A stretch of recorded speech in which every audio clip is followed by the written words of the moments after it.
নমস্কার বন্ধুরা, আজকে আমি একদম শর্টকাটভাবে ছোট মাছের রেসিপি করব। এই রেসিপিটা করতে একদম সময় লাগে না আর ভীষণ টেস্টি হয় খেতে। ছোট মাছ যারা পছন্দ করেন তাদের জন্য তো খুবই ভালো। এখানে নিয়েছি আমি ছোট মাছ আর ভালো করে কেটে ধুয়ে নুন হলুদ দিয়ে মাছগুলো এখন ভাজতে বসিয়ে দিলাম। তারপর এটার জন্য মশলা রেডি করব। আদা, কাঁচা লঙ্কা, সামান্য রসুন, পেঁয়াজ, শস্য পেস্ট করে নিলাম। আর এই পেস্টটা ভাজা মাছের উপরে কড়াইয়ের মধ্যেই দিয়ে দেব, এটা আর নামাবো না। তারপর উপরে দিয়ে দিলাম সরষের তেল, কাঁচা সরষের তেল, আর দেব হলুদ, নুন,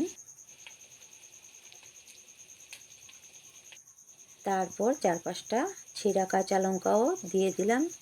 আর দিলাম হাতের মধ্যে ডলে কিছুটা কালো জিরা, হাতে ভালো করে ডলে দিয়ে দিয়েছি।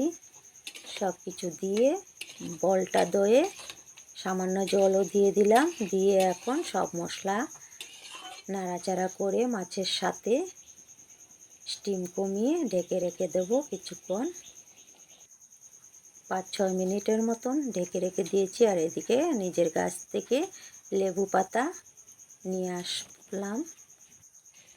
লেবু পাতা ভালো করে ধুয়ে এই মাছের উপরে দিয়ে দিলাম কেটে। তারপর মাছগুলো ঢাকনা সরিয়ে নাড়াচাড়া করে দিলাম লেবু পাতা দিয়ে। আরও কিছুক্ষণ ঢেকে রেখে দিয়েছি 2-3 মিনিট লেবু পাতা দেওয়ার পর। তারপর দেখেন ঢাকনাটা সরিয়ে একটু নাড়াচাড়া করে দিলাম। হয়ে গিয়েছে আমার ছোটো মাছের রেসিপি, একদম চট করে রেডি হয়ে গেল, বেশি সময়ও লাগলো না। দেখেন নামিয়ে নিলাম। কেমন হলো ছোটো মাছের রেসিপি বলবেন।